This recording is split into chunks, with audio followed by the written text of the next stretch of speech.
Picture जो आधारित आहे ना तो आहे प्रेसवाल्यावर आधारित म्हणजे एका पत्रकारावर आधारित पिक्चर आहे आणि एकदम असा तुम्हाला पूर्ण रिअल होताना वाटेल कारण हे ना तुम्ही एका घटनामध्ये ऐकलेली गोष्ट असेल जी की मी तुम्हाला लास्टला सांगणार आहे. तर फ्रेम असा चित्रपट आहे ज्यांच्या बेसिसवर हा बनवला ते म्हणजे प्रेस.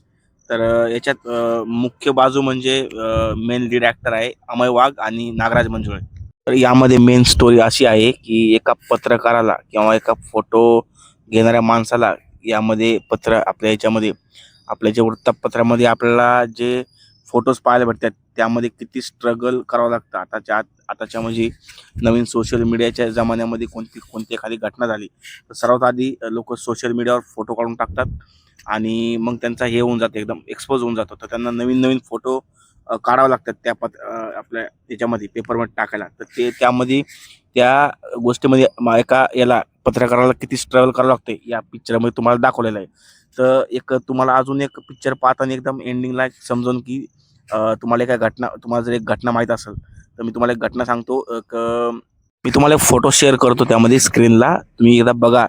हा जर तुम्ही फोटो कधी याच्या आधी पाहिला असेल तर तुम्हाला ही स्टोरी लक्षात येईल लास्टला काय होईल ते. म्हणजे त्याच्याशी निगडीतच आहे चित्रपट. तुम्हाला थोडंसं सेम सेम वाटू शकतं. तर सुदानमध्ये झालेल्या एका घटनामध्ये केविन कार्टर नावाच्या एका माणसानं हा फोटो घेतला. तुम्हाला फोटो स्क्रीनवर दाखवतो. तर the were the vulture little girl असं काहीतरी नाव दिलं होतं त्या याला. तर त्यानंतर त्याला अवॉर्ड पण भेटला त्या याचा. पण तो फोटो एवढा ट्रोल झाला त्यावेळेस. सुदानमध्ये झालेली घटना होती. तर एक छोटी मुलगी असती एकदम कुपोषित, म्हणजे तिला आहे ना वाचवण्याची गरज होती, पण त्यानं तो फोटो काढला एका गिद्धासमोर. तुम्हाला स्क्रीनवर फोटो दाखवतो तुम्हाला कळल. तर ही घटना तुमच्या डोळ्यासमोर येऊ शकते जेव्हा तुम्ही या पिक्चरचा एंडिंग